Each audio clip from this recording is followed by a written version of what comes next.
Anthony Yarde, thank you very much for joining us. I heard you speak about Dragon Ball Z a moment ago. I just said to you, I can't keep up with that, but I can. What's on your bottle down there? This is more my level. No, this is Space Jam. Yeah, you see, I'm more in on there. Yeah? I went to the premiere. I was more of a fan of the original, but I'm old school, so that was my childhood. But again, the kids, the new generation, probably love the new one.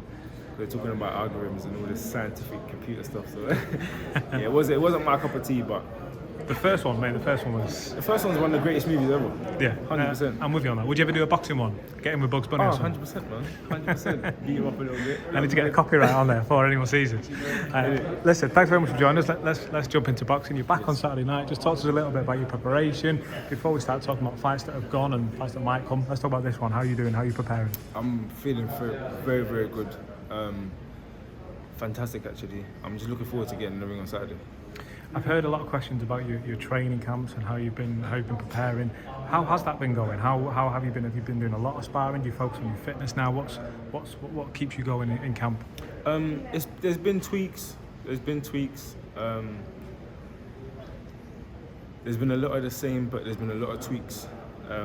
Just trying to get better all around the board. And I've always trained like this. I've always dipped and dabbled in and out. I've gone back to doing some of the things I used to do before, a lot more. Just looking at my performances and how I used to box, or just my mentality. Yeah. So again, we've gone back to the drawing board and gone back to things that we used to do, but also added.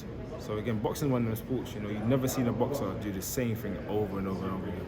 They always got different methods. They got their routines, but they always add in and dibble and dabble in different techniques.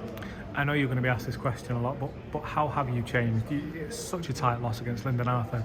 How have you changed? How have you adapted since that night? It's just, again, maybe more explosive training, higher tempo training, should I say. More tactical sparrings, meaning I'm working on things now, not just free sparring.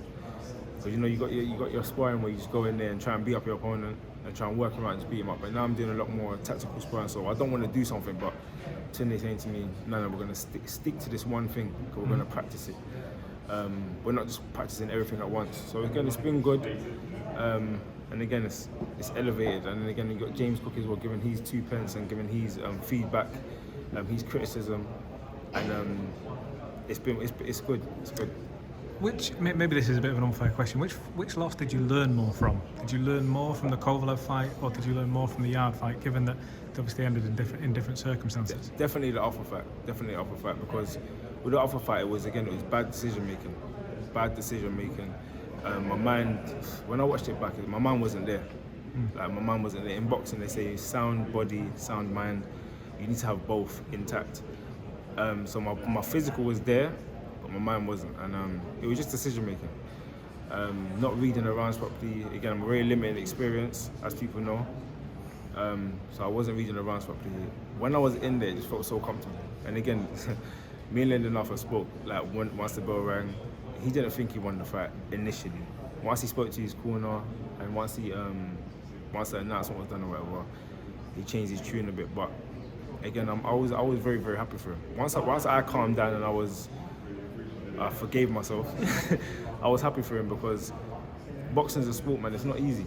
And again, everyone's trying to get money, everyone's trying to get up the rankings, everyone's trying to win a world title. So when I see someone, even if it's at my expense, when I see someone elevating their career, I'm happy for them. And you and Lyndon are good. We're good, but it's business, isn't it? It's business. So again, we've got to get it cracking, and until we fight again, there's a lot of aggression going on. I know. Good answer. I know that you'll. There's a lot of people speaking about the light heavyweight scene at the moment. I've heard all the names that you've already heard.